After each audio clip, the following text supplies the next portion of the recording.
আমি নাকি কাতারে মিসাইলের আঘাতে শহীদ হয়েছি। আয়াতুল্লাহ আলী খামেনি রাহিমাহুল্লাহ দুনিয়া থেকে চলে গেলেন।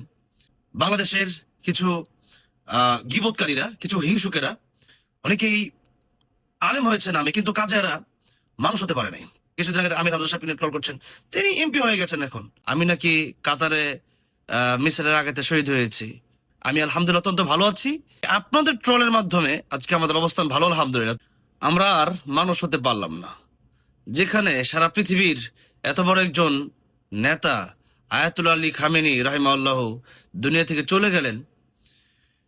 আমাদের দোয়া করা দরকার ওনার জন্য, আমাদের দোয়া করা দরকার মুসলমানদের জন্য, আমাদের দোয়া করা দরকার সেই ইরানের জন্য। সেই সময় আমরা কি করছি?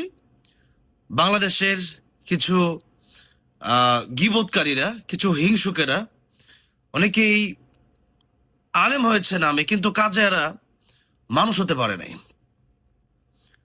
এরা এত নিকৃষ্ট। আমাকে দেখলাম ফেসবুকে অনেকেই শহীদ বানায় দিয়েছে। আমি নাকি কাতারে মিসাইলের আঘাতে শহীদ হয়েছি, এরকম গুজব নিউজ ছড়াচ্ছে অনেকেই। যদিও এটা ফাইজলামি করা হচ্ছে বা ট্রল করা হচ্ছে, কিন্তু এই ট্রল করে এটাকে আমাদের কোনো ক্ষতি আপনারা করতে পেরেছেন বা করতে পারবেন মনে করছেন? কিছুদিন আগে আমির হামজা সাহেব ট্রল করছেন, তিনি এমপি হয়ে গেছেন এখন।